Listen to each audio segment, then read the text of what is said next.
Hi, I'm Dane Ryan, and welcome to my channel.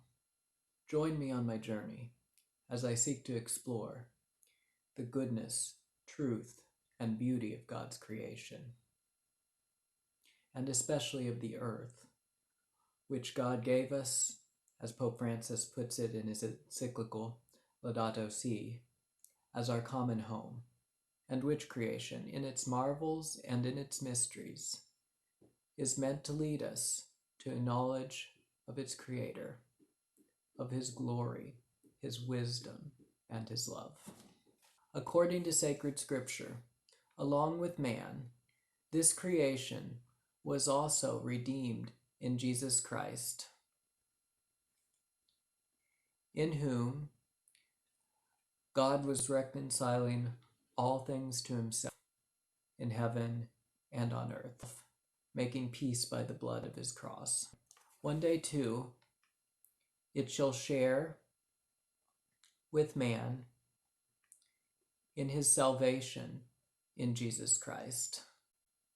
For when He comes again, and men and women are raised from their graves in the flesh, creation too shall be set free from slavery to corruption and share in the glorious liberty of the children of God. Western civilization, which over the past few centuries has declined from its firm adherence to the Catholic and Christian faith, has also lost its vision of the glory of God in His creation. Influenced by the so-called Enlightenment, modern man views the universe as nothing more than matter and mechanism. He even views living creatures, even animals, which Scripture calls living souls, as nothing more than this. And increasingly, he sees even human beings and even the human mind as nothing more. We have strayed very far from our original calling of carefully tending to the soil and guarding the garden in which our Creator placed us as a holy sanctuary where God walked in our midst.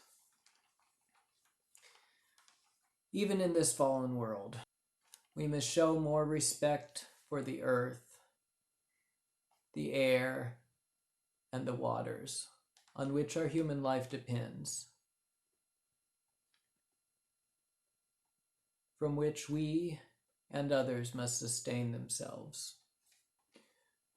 From this, we have some motive for taking better care of the earth for the sake of our own and others' lives, health, and well-being. But we must also respect the earth as given us by our Creator for so much more than just providing for the needs of our body. We must respect it as giving nourishment also to our souls and our spirits. We discover in it truths to sustain our minds, wonders and beauties to stir and astound our hearts and imaginations. In its goodness, in the inherent goodness that we perceive in it, we see a witness to God's love, boundless generosity, and infinite and incomprehensible wisdom.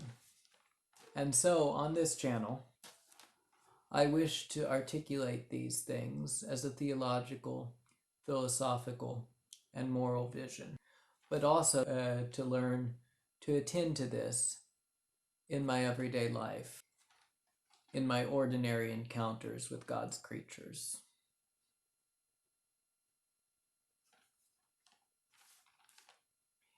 Even in the food that I prepare upon my table, much of which I wish to get from my garden, so that I can cultivate a little bit the soil of God's good earth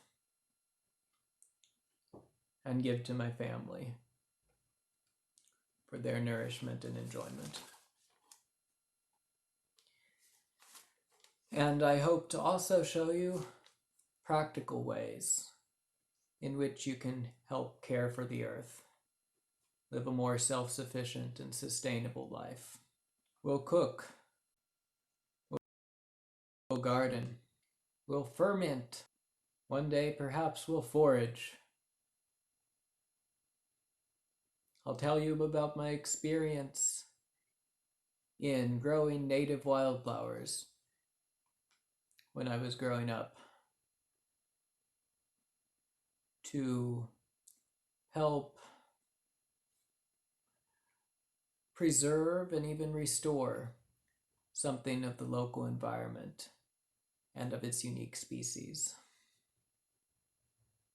One day I hope you can come along with me as I learn how to farm to provide even more for my family and to do my part in fostering a local, more human, more friendly, and more sustainable and responsible economy. All in all, I hope you will learn something, be inspired to do some of the things I'm doing and even more, or be inspired to work towards and fight for a new Green Christendom. God bless. Have a good day.